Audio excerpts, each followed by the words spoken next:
Nation. We analyze several liberal and conservative linkage institutions and their positions on immigration. A linkage institution is an institution that connects a citizen to the inner happenings of their government. Some examples of this are the media, interest groups, and political parties, because they expose citizens to the government and current issues so that citizens can make informed decisions on how to vote and act in a society. I had the opportunity to analyze a piece of writing published by the Federation for American Immigration Reform, titled Illegal Alien, the Proper Terminology.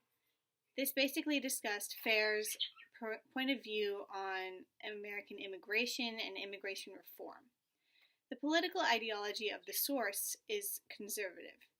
I believe the source is conservative is because on their website, they say that they are an organization that wants increased border security, more traditional rates of immigration, which is around 300,000 per year, they believe, and they want an immigration policy that will best suit the American people first.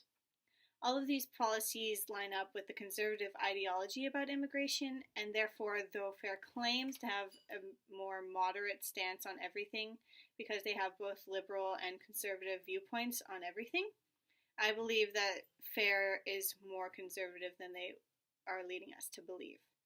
Illegal alien, the proper terminology's point of view on immigration, is conservative. The entire article is talking about how we should use the term alien instead of undocumented worker, person, immigrant, etc. And it slowly devolves into an argument about comprehensive immigration reform and how this comprehensive immigration reform will not benefit. In fact, it will detract from the satisfaction of the American people.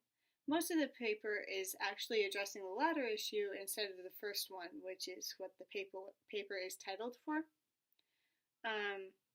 This source exhibits bias because it generally argues to one side.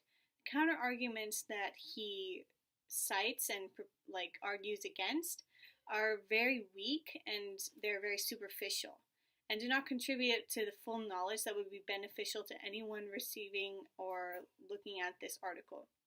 In addition, this article cites a low amount of evidence and does not include anything that would benefit the argument from the other side. Illegal alien, the proper terminology, claims that the use of the term illegal alien to describe undocumented people in the American population is completely fair. However, their argument also expands into an argument about preventing illegal immigration and why illegal immigration is not good for the American population or the American economy. Illegal alien, the proper terminology, mainly relies on statistics and counter-arguments in order to get its point across. The statistics are not from this person's own research and are instead from reputable sources like the U.S. Census Bureau, which do add strength to the argument. For example, he states that a new immigrant is added to the U.S. population every 40 seconds, and that immigrant women, on average, have higher fertility rates than do native-born women. This use of statistics strengthens their argument because, at face value, adding statistics into your argument generally gives the idea that the author is well informed and has researched the issue extensively. This means that they are more qualified to give an opinion on the issue rather than someone who's just talking randomly without any information or any background. The author also uses counter-arguments. For example, he states, another oft-employed argument is to claim that illegal aliens just lack the proper papers, and so they are not really illegal, but rather undocumented. This strategy weakens the argument. Although the author addresses the opposing side, the author does it in a way that is condescending, as if to make a joke. He also addresses only the weak arguments of the other side. He never addresses any strong ones. So he addresses the ones that are easily refutable and are very stereotypical of belonging to the other side. This makes it hard for people to get an unbiased view on the issue at hand. Some logical fallacies I found in this article were non sequiturs, bandwagon appeals, and slippery slope arguments. In a non sequitur, the conclusion drawn from the data does not necessarily follow the data that is given. This is a logical fallacy because it means that the conclusion that is given to us is not proven to be true. therefore we cannot accept it as true. There is no way to tell that the conclusion is actually correct because the disparity between the evidence and the conclusion is too large and leaves something to be desired. So basically, the reader cannot follow the author's thought process. Some of the examples I found in the piece of this are a new immigrant is added to the U.S. population every 40 seconds, and that immigrant women, on average, have higher fertility rates than do native-born women. This leads to a growth in the overall population by one person every 12 seconds. Let's examine what fertility rate actually is. Fertility rate describes the average amount of children that a woman will have over the course of her entire life. Not how many children she'll have in a year, not how many children she'll have in 5 years, over the course of her entire life. Just because immigrant women have more children throughout their entire lifetime than do native-born women does not completely lead to an overall population growth by one person every 12 seconds, like he said. There is no evidence linking those two things together. Basically, you would need to do some serious number crunching to get those two things to actually mesh and make sense, and he just gives us two facts instead of actually proving why that ending part is true and why these two lead into each other, why they affect each other, and so it is a non sequitur. Another one was, according to the U.S. Census Bureau, the U.S. population has grown by more than 150 million people, or by over 57%, since 1970. We would have population stability if not for increasing immigration levels. Just because population has grown does not mean that it is because of immigration. There are 4 factors mainly that influence population growth, and they are crude birth rate, crude death rate, immigration, and emigration rates. Immigration is only one of the 4 things that affect them, that affect overall population growth. Therefore, just because immigration was a lot more and the population grew, that they don't tie together. In a bandwagon appeal, the author implies that because a lot of people agree with an idea, that the idea is true. This is a logical fallacy because it relies on the fear of diverging from cultural norms instead of actual logic. Appealing to the conformist mind does not necessarily make an argument true, it just makes it popular. The author cites the fact that there is a large historical backing for using the term illegal alien to describe undocumented people. However, he never addresses why the fact that a historical record of the term would make it acceptable for use today. He states that the origin of the term dates back to ancient Rome and that the modern usage of the term is first found in 14th century France. There are many reasons why we should not mindlessly follow the societal structure of both ancient Rome and 14th century France, but I'm not going to go over all of them. Suffice to say that there are a lot of societal differences between ancient Rome, 14th century France, and 21st century America, most of which we have fought hard to change. Humans learn from the past. We try not to repeat it. It is important to understand the difference and the fact that we should not mindlessly copy things done in ancient Rome and ancient France simply because they were done for a long time. In a slippery slope argument, the author or speaker diverges from the original topic in order to address extreme hypotheticals that contribute to the overall argument but do not actually contribute to the topic he's actually addressing. Because there is no proof that these extreme hypotheticals will happen, the argument that the speaker-author makes is not proven to be true, and therefore relies on a fear factor in order to convince people of the argument. The author of this piece believes that if we continue to allow immigrants into the country, that we are stealing away jobs as well as rights from the American people. He never provides proof for this argument, and instead relies on fear factors to get his point across.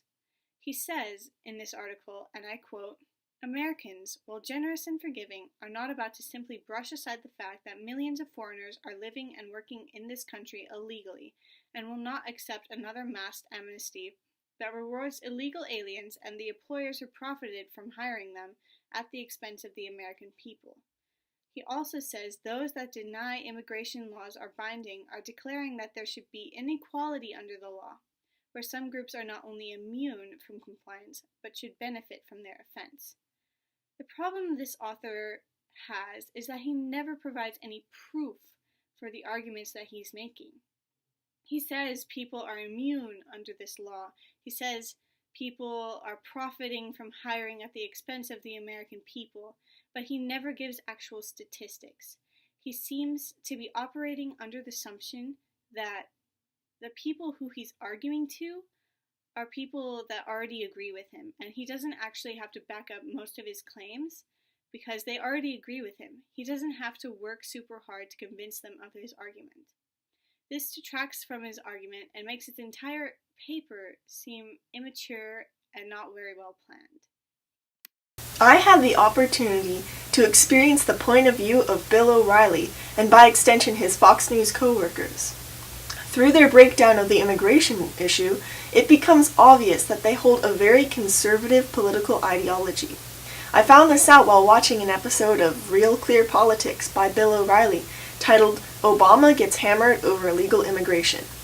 In this video, O'Reilly seems to be preaching to the choir, so to speak, since his tone invites them to hold Obama in mocking contempt with him, and probably would not have been chosen if he thought he had to convince an impartial audience, since because of it, he comes off as biased.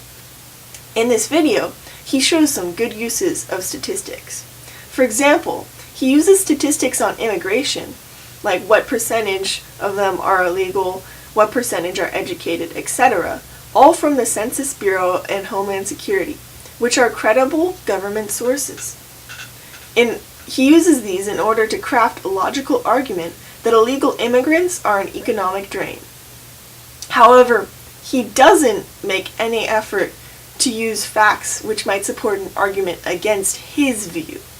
Using the previous example, he also uses statistics to create the argument that illegal immigrants are an economic drain, but I did some further research, and it turns out that according to Adam Davidson, international business and economics correspondent at NPR, economists generally believe that when averaged over the whole country, the effect of illegal immigration is a small net positive. O'Reilly could have mentioned this as a possible alternative to his argument, but he didn't, misleadingly presenting his argument as uncontested fact. Also, he has trouble citing facts and statistics that he uses. Like, according to all the polls, most Americans do want illegal immigrants to be treated fairly. What polls?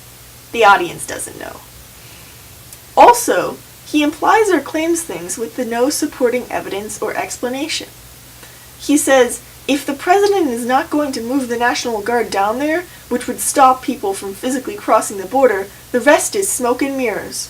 But he gives no explanation for why only the National Guard can stop illegal immigration. Looking at his logical reasoning, there are some things that Bill O'Reilly does right. Throughout his video, there are plenty of logical and valid arguments. However, he does have some trouble with ad hominem attacks throughout the video.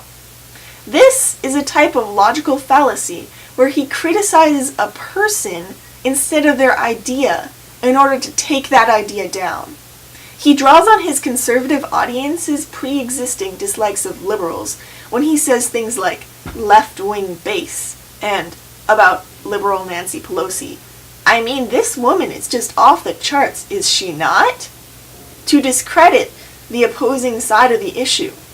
Invoking this dislike helps him convince the audience that the opposing view ignores the facts and can only exist in a fantasy world of self-righteousness.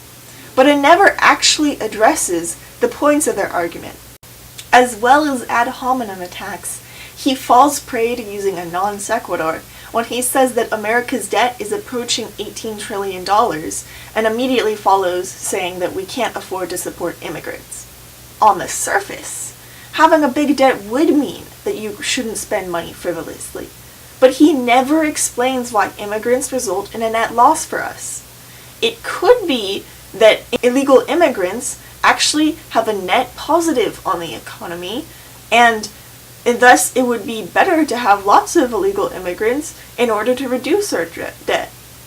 It could be a valid point not to have them because of our large debt, but because he never uses any evidence to connect it, he's implying a credibility to his argument that he never backs up. This media program is much more conservative than I am. I believe in the path to citizenship and the benefits of immigrants, whether they be illegal or not, where here O'Reilly is making a case against them. I think that this linkage institution could be helpful if it was more impartial or less substantial. What I mean by that is that if it was impartial, it could inform people about the political issues and help them make informed decisions when they vote. If it tried less to appear like one of those impartial information sources, it could act as an entertainment source which could get people interested in political issues and cause them to research them on their own. But because they use statistics to make it seem like a reputable source, coming to their conclusions through pure logic, when they don't acknowledge counter-arguments or any other side to the issue, they trick the audience into thinking they are getting an informed view on a topic, while they are only getting entertainment and one side. This means they won't bother researching more because they think they already know enough about the issue to vote, and their vote will be based on incomplete information. So, overall, real clear politics is more harmful to our democracy than helpful. Thank you for listening.